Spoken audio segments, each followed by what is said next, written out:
Hello అండి అందరికీ good morning. Welcome back to one more daily vlog. So, ఈరోజు ఈ వీడియోలో వచ్చేసి సాటర్డే రోజు మార్నింగ్ రొటీన్ అయితే మీతో షేర్ చేయబోతున్నానండి. అలాగే నా వీడియోస్ గనుక మీకు గనుక నచ్చినట్లయితే వీడియో ఎండ్ వరకు చూసి వీడియో గనుక మీకు నచ్చినట్లయితే ఒక చిన్న లైక్ అయితే ఇవ్వండి. మీరిచ్చే ఆ చిన్న లైకే నాకు చాలా మోటివేషన్. అండ్ ఇక్కడ ఇంక వీడియోలోకొచ్చేసినట్లయితే ఫస్ట్ అయితే కిచెన్‌లోకైతే వచ్చానండి. నేను ఫస్ట్ లేసిన వెంటనే కిచెన్‌లోకైతే వచ్చేస్తాను. పిల్లలకైతే హాఫ్ డే స్కూల్స్ అయితే అవుతున్నాయి గదా! బ్రేక్‌ఫాస్ట్ అయితే చేద్దాము అని జెప్పేసి. హాఫ్ డేసే కదా! లంచ్ ప్రిపేర్ చేసేది లేదు కాబట్టి 6:00 అయితే లెగుస్తానండి. అలాగే లంచ్ ఫుల్ డే స్కూల్ ఉన్నట్టయితే బ్రేక్‌ఫాస్ట్, లంచ్, స్నాక్స్ వీటన్నిటి కోసం అయితే మాత్రం 5:30కే లెగవాలి. 5:30కి లెగిస్తే గనక కరెక్ట్‌గా ఎగ్జాక్ట్‌గా అయితే నాకు టైం అయితే సెట్ అయిపోతుంది.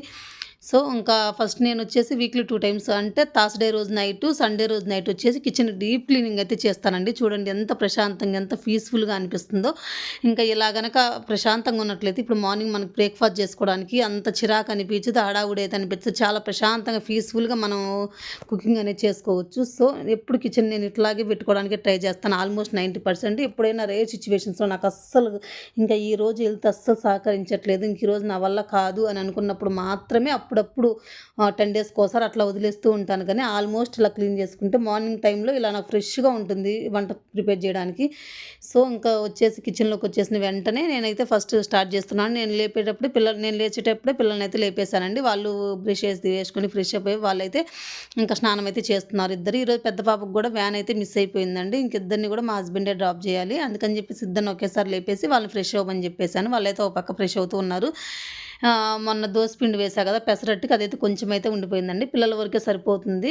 ఇంకా పిల్లలకి ఈ మధ్య కొంచెం చట్నీ అయితే చేయట్లేదు ఎక్కువ. ఆల్మోస్ట్ ఇది టమోటా పికిల్ అయితే చేశాను కదా! టైం సరిపోవట్లేదు అని చెప్పేసి ఇంకా టమోటా పికిలే వేసేస్తూ ఉన్నాను. ఆ దోస పైన స్ప్రెడ్ చేసి ఇలా ఇవ్వడం గానీ, లేదు అనంటే దాంట్లో వేసుకొని తినడం గానీ, అందుకని చెప్పేసి ఈరోజు పిల్లలు చట్నీ కావాలని అడిగారు. అందుకని చెప్పి పల్లీల చట్నీ ప్రిపేర్ చేయడానికి అవైతే వేపిచ్చేసుకొని పక్కన పెట్టేసుకున్నానండి. పల్లీలు, ఒక 2 మిర్చి, కొంచెం పుట్నాలు వేసుకొని పక్కన పెట్టేసాను. అదైతే చల్లారుతూ ఉందండి. చల్లారేలోపైతే ఇంకా ఇప్పుడు దోస పోయడం కోసం స్టవ్ అయితే ఆన్ చేసి దానిపైన ప్యాన్ అయితే పెట్టేస్తున్నాను. ఇది క్యాస్ట్ ఐరన్ ప్యాన్ కాబట్టి కొంచెం టైం పడుతుందండి హీట్ అవ్వడానికి. ఇంకా ఈలోపు వచ్చేసి నేను అది చట్నీ ప్రిపేర్ చేసుకోవడానికి ఫ్యాన్ కింద పెట్టేసాను కదా! అది కూడా చల్లారిపోతుంది. ఓ పక్క దోస పోస్తూనే ఓ పక్క చట్నీ చల్లారిపోయిన తర్వాత మిక్సీ అయితే పట్టేసుకుంటాను.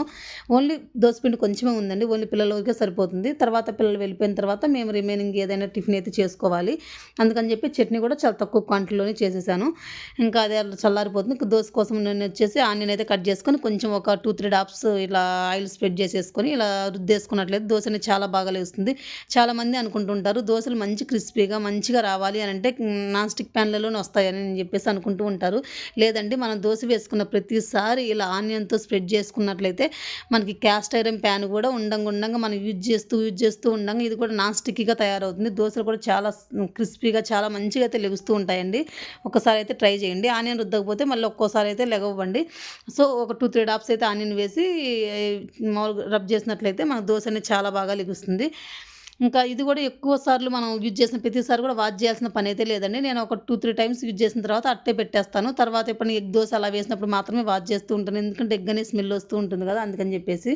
ఇదిగోండి ఇక్కడ చట్నీ గూడా అయితే రెడీ అయిపోయింది. ఇంక పిల్లలైతే ఫ్రెష్ అప్ అయ్యి వచ్చేసారండి. ఇంక వాళ్ళకొచ్చేసేలోపు వాళ్ళకైతే దోస అయితే వేసిస్తున్నాను. చిన్నవైతే ఒక 2 తింటారండి. అంటే కొంచెం మీడియం సైజ్ చిన్నవైతే 2 తింటారు బాగా ఆకలిగా ఉన్నప్పుడు. లేదంటే ఆల్మోస్ట్ ఒక్కోసారి అయితే 1 తినేస్తారు. ఇంక ఈ ఫస్ట్ వచ్చి ఒక్కటే వేసిచ్చేసానండి. ఇంక పిల్లలు తింటూ ఉన్నారు. ఇంక పిల్లలు తినేసిన తర్వాత వాళ్ళకి నేను ఇంక జుట్టు ఒక్కటి వేసేస్తే అయిపోతుంది. చెరొక్కటే వేసేసాను. ఇంక సరిపోలేదనిపించింది నాకు. అందుకని చెప్పేసి ఇంకొక దోస అయితే వేసి అందులో హాఫ్ వచ్చేసి చెరొక హాఫ్ పిల్లలకిచ్చేసాను. అంటే 1 ½ అయితే తిన్నారు. ఇంక సరిపోతుందని చెప్పారు. సో, ఈరోజు స్నాక్స్ కోసం నేనిక్కడ వాటర్ మిలన్ అయితే కట్ చేస్తున్నానండి. వాటర్ మిలన్ అయితే పెట్టమని చెప్పారు. అందుకని చెప్పేసి ఇప్పుడు మనకు సీజన్ కదా! ఇంట్లో ఎప్పుడు ఉంటూనే ఉంటుంది. అందుకని చెప్పేసి వాటర్ మిలన్ ఓ పక్క వాళ్ళు తింటూ ఉంటే ఈలోపు నేను వాటర్ బాటిల్ ఫిల్ చేయడము, ఇంకా ఇలా బాక్స్‌లో ఇలా వాటర్ మిలన్ పీసెస్ కింద కట్ చేసి ఫోర్క్ అది పెట్టేసినట్లయితే వాళ్ళే హ్యాపీగా తినేస్తూ ఉంటారు. స్కూల్‌లో అయితే తింటారండి. ఇంట్లో కంటే ఇంట్లో ఈవినింగ్ ఇంటికొచ్చే టైంకి వాళ్ళకి ఏదో స్నాక్స్ అయితే ఉండాలి. సో, ఫ్రూట్స్ ఎక్కువ శాతం ఆల్మోస్ట్ స్కూల్‌కే పెట్టేస్తూ ఉంటాను. ఇంక పిల్లలకి జుట్టు అది వేసేసిన తర్వాత పిల్లలు కూడా స్కూలుకైతే వెళ్ళిపోయారండి. సో, పిల్లలు స్కూలుకి వెళ్ళిపోయిన తర్వాత ఇక నేను ఫ్రెష్ అప్ అయితే అయ్యేసి వచ్చేసాను. చాలా రోజులు ఆల్మోస్ట్ 2 మంత్స్ అయితే అయిపోతుందండి నేను పూజ చేసుకోక, మన ఛానల్‌లో పూజ వీడియోస్ అప్‌లోడ్ చేయక. సో, కొన్ని రీజన్స్ వల్ల నేనైతే పూజ అయితే చేసుకోలేకపోయాను. చాలా రోజుల తర్వాత ఈరోజైతే పూజ అయితే చేస్తున్నానండి. ఇంకా చాలా డస్ట్ అయితే పట్టుంది. దేవుడి మందిరం మొత్తం ఒకసారి ఇలా తుడిచేసుకొని డీప్ క్లీనింగ్ అయితే చేసుకుంటూ ఉన్నాను. ఇక్కడ వీడియో అయితే కంటిన్యూ అవుతుంటది. మీతో బ్యాక్‌గ్రౌండ్‌లో నేను ఒక విషయం అయితే షేర్ చేసుకుంటానండి. లాస్ట్ జనవరి నెలలో అనుకుంటా, అప్పుడు సంక్రాంతి అప్పుడు మా చిన్న పాపకైతే ఫీవర్ అయితే వచ్చింది కదా! బ్లడ్ సెల్స్ అవన్నీ తగ్గిపోయి హాస్పిటల్ అయితే అడ్మిట్ అయిపోయింది. చాలామందికి ఒక్కొక్క కులదైవం అనేది ఉంటుంది కదా! మా ఇంటి కులదైవం వచ్చేసి వెంకటేశ్వర స్వామి అండి. చాలామందికి ఆల్మోస్ట్ 90% వెంకటేశ్వర స్వామిని కొలుస్తూ ఉంటారు. ఇంకా కొంతమంది అలా వచ్చేసి ఇంకా చాలా ఇంకా డిఫరెంట్‌గా అయితే కొలుస్తూ ఉంటారు. సో, నేను అప్పుడు మా పాపకు బాగాలేనప్పుడైతే అప్పుడైతే అనుకున్నానండి. ఈ సాటర్‌డే అనేది నాకు చాలా స్పెషల్‌గా ఉండాలి. నేను ఏదో ఒకటి చెయ్యాలి స్వామి కోసం అని జెప్పేసి నేను అప్పుడైతే డిసైడ్ అయిపోయాను. నేను ఫాస్టింగ్ ఉండాలి. ఇంక ఇప్పటి నుంచి నా లైఫ్ మొత్తం ఫాస్టింగ్‌తో ఉండాలి అని జెప్పేసి. కాకపోతే 1 వీక్, 2 వీక్స్ అయితే ఉన్నానండి. కంప్లీట్ ఫాస్టింగ్ అనేది అస్సలు మంచిది కాదంట. అలా గూడా ఉండకూడదంట. నేను చాలా వీడియోస్ చూసి అయితే తెలుసుకున్నాను. అలా కంప్లీట్ ఫాస్టింగ్ ఉండకుండా మార్నింగ్ పూజ అయిపోయిన తర్వాత నేను మీకు లాస్ట్‌లో షేర్ చేస్తానండి. నేను ఒక డైరీ అయితే రాసి పెట్టుకుంటున్నాను. అది పూజ అయిపోయిన తర్వాత అక్కడ డైరీ అనేది నేను ఒక్కసారి రాసుకొని స్వామి నామాన్ని అక్కడ ఒకసారి రాసుకొని బ్రేక్‌ఫాస్ట్ తినేసిన తర్వాత ఇంకా ఆఫ్టర్‌నూన్ అనేది లంచ్ కంప్లీట్‌గా స్కిప్ చేసి ఈవినింగ్ మళ్ళీ పూజ చేసుకున్న తర్వాత బ్రేక్‌ఫాస్ట్ అయితే చేయాలి. ఈవినింగ్ కూడా ఇంకా మామూలుగా అన్నం తినకుండా బ్రేక్‌ఫాస్ట్ అయితే చేయాలని చెప్పేసి అలా అయితే అనుకుని ఉంటానండి. ఇంక అప్పటినుంచి అయితే ఇలానే ఫాలో అవుతున్నాను. ఇప్పుడే 3, 4 మంత్స్ అయితే అయిపోతుంది. కొన్ని రీజన్స్ వల్ల 2 మంత్స్ నుంచి అయితే పూజ అయితే చేయలేదండి. నాకు ఇప్పటికి ఈ రోజుకి చాలా ప్రశాంతంగా, పీస్‌ఫుల్‌గా అనిపిస్తుంది. ఇన్ని రోజుల తర్వాత మళ్ళీ పూజ చేసుకుంటున్నాను అని చెప్పేసి. మనకు భగవంతుడు అనేవాడు ఎప్పుడు ఎవరికి ఎలాంటి అందరి లైఫ్ అయితే ఒకేలాగా ఉండదు కదండీ. ఎవరికి ఎలాంటి లైఫ్ ఇచ్చినా సరే మనకిచ్చినటువంటి లైఫ్‌కి, మనకు దొరికినటువంటి మన జీవితానికి మనం ఎప్పుడు దేవుడికి థ్యాంక్‌ఫుల్‌గానే ఉండాలి. అలాగే గ్రాటిట్యూడ్ కూడా చూపించాలండి కంపల్సరీగా. ఎందుకు అనంటే మనకు మార్నింగ్ లేచినప్పటి నుంచి మళ్ళీ ఈవినింగ్ పడుకునేంత వరకి మనం సేఫ్‌గా ఉంటున్నాము. బయట చూస్తున్నాం గదా! ఎలాంటి యాక్సిడెంట్లు, ప్రమాదాలు ఇవన్నీ జరుగుతున్నాయి అని అనిపించినప్పుడు మనం మార్నింగ్ నుంచి ఈవినింగ్ వరకు సేఫ్‌గా ఉండి ఆ రోజు మనం నిద్రపోగలుగుతున్నాము అనంటే అదంతా మనకి ఇంకా గాడ్ బ్లెస్సింగ్సే అని అనుకోవాలి. కాబట్టి మనకి ఎప్పుడైనా సరే థ్యాంక్‌ఫుల్‌గా ఉండాలండి. మనకున్న లైఫ్‌కి కష్టాలనేవి ప్రతి ఒక్కళ్ళకి ఉంటూనే ఉంటాయి. అంటే ఎవరికున్న కష్టాలు వాళ్ళకైతే ఉంటూ ఉంటాయండి. కాపోతే మనకున్న దాంట్లో మనకిది ఉంది. మనకంటే బాగా ఉన్నవాళ్ళు ఉంటారు. లేదు అనంటే మనకంటే ఇంకా అసలు లేని దీనస్థితిలో ఉండేవాళ్ళు గూడా ఉంటారు. అలా ఒకళ్ళతో మనం కంపారిజన్ అనేది చేసుకోకుండా ఎప్పటికైనా సరే మనకున్న దాంట్లో దేవుడు మనకి ఏదిచ్చాడో దాంతోనే మనం తృప్తిగా ఎప్పటికీ భగవంతునికి థ్యాంక్‌ఫుల్‌గా అలాగే గ్రాటిట్యూడ్ చూపిస్తూ మనమైతే ఉండాలండి. అలా ఉన్నట్లయితే లైఫ్ హ్యాపీగా సాగిపోతూ ఉంటుంది. ఇక్కడ ఇంకో విషయం అండి. నేను ఎప్పుడైనా సరే చెప్పాను కదా! కష్టాలనేవి మామూలుగానే ఎవరికైనా ఎవరి సిట్యుయేషన్స్ తగ్గట్టు వాళ్ళకొస్తూ ఉంటాయి. అది ఫైనాన్షియల్‌గా గావచ్చు, లేదంటే హెల్త్ పరంగా గావచ్చు, ఏదైనా సరే ఒక్కోళ్ళు ఒక్కో ప్రాబ్లమ్ అయితే ఉంటుందండి. అసలు ఈ భూమి మీద ప్రాబ్లమ్ లేని మనిషి అంటూ ఎవ్వరు ఉండరు. అదే మాములు అడుక్కునే వాళ్ళ దగ్గర నుంచి కోటీశ్వరుల వరకు ఎవ్వరికైనా సరే ఎవరుండే ప్రాబ్లమ్స్ అనేవి వాళ్ళకు ఉంటూనే ఉంటాయండి. సో, మనకున్నటువంటి ప్రాబ్లమ్స్‌ని మనం సాల్వ్ చేసుకుంటూ లైఫ్‌లో అలా ముందుకైతే వెళ్ళిపోతూ ఉండాలి. అండ్ ఇక్కడ నా విషయానికొచ్చేసినట్లయితే, నాకు కొంచెం బాధగా అనిపించినా సరే, కొంచెం మైండ్ బాగోలేకపోయినా సరే, నేను ఎప్పుడూ ఇంకా ఒకటే అనుకుంటానండి. అంటే అదైతే అలవాటు చేసుకున్నాను. ఆ స్వామి నామాన్నయితే అలా రాసుకుంటూ ఉండడం. అలా రాసుకుంటూ మనం భగవంతునికి గనక దగ్గరగా ఉన్నట్లయితే, మనలో ఉన్నటువంటి ఆ బాధైనా సరే, ఏదైనా సరే అదంతా మనకు పోతుందండి. ఎలా అంటే, మనకి ఎప్పుడు ఆ స్వామి నామాన్నే స్మరించుకుంటూ నేనైతే మాత్రం బండి డ్రైవ్ చేస్తున్నా సరే, ఏదైనా పని చేస్తున్నా సరే, అసలు ఆ రోజు ఇంట్లో పూజ అనేది చేసుకోకపోయినా సరే, ఎప్పుడు నా మనసులో ఇంకా భగవత్ నామం అనేది అంటే ఆ గోవింద అని సరే ఏదైనా సరే మనం ఏదనుకోవాలనుకుంటే అది అట్లా చెప్పుకుంటూ ఉంటానండి నేనొచ్చేసి. నాకలా చెప్పుకోవడం వల్ల మనకున్నటువంటి బాధ ఇవన్నీ అయితే మనకి ఏమనిపించవండి. మనం చాలా ప్రశాంతంగా, చాలా పీస్‌ఫుల్‌గా ఉంటుంది. ఎవరైనా సరే ఇట్లా ఏదైనా సరే కొంచెం మనకు బాధగా అనిపించినా, కొంచెం ఏదైనా సాడ్‌గా అనిపించినా, కొంచెం ఏదైనా ప్రాబ్లమ్స్‌లో ఉన్నా సరే, ఎప్పుడైనా సరే పక్కన వాళ్ళతో గాకుండా, ఎవరికైనా మనుషులతో గాకుండా దేవుడికి షేర్ చేసుకోండి. అనంటే దేవుడితో దగ్గరుండి మాట్లాడుకోండి. మనకేదైనా సరే ప్రాబ్లమ్ ఉన్నప్పుడు ఆ ప్రాబ్లమ్‌ని మన భగవంతునితో చెప్పుకొని, భగవంతునికి దగ్గరైనప్పుడు మాత్రమే మనకు ఆ ప్రాబ్లమ్స్ అనేవి సాల్వ్ అవుతాయండి. అంటే మనకదొక ధైర్యం ఉంటుంది. ఎలాంటి ప్రాబ్లమ్స్ ఉన్నా సరే వాటిని తట్టుకొని నిలబడడానికి శక్తిని గానీ, ఆ మనోధైర్యాన్ని గానీ, వాటన్నిటిని భగవంతుడు ఇస్తాడని జెప్పేసి నేనైతే 100% అయితే నమ్ముతానండి. నేనైతే అదే గూడా ఫాలో అవుతాను. నాకేదైనా సరే ప్రాబ్లమ్ వచ్చినా సరే నేను మనుషులతో ఎవ్వరితో చెప్పుకోకుండా ఇంకెప్పుడు ఇంకదే చెప్పుకుంటూ ఉంటాను. చెప్పాను గదా! బండి మీద వెళ్తున్నా, ఇట్లా ఏ పని చేస్తున్నా సరే ఆ భగవంతుని నామస్మరిస్తూనే అట్లానే ఉంటూ ఉంటాను.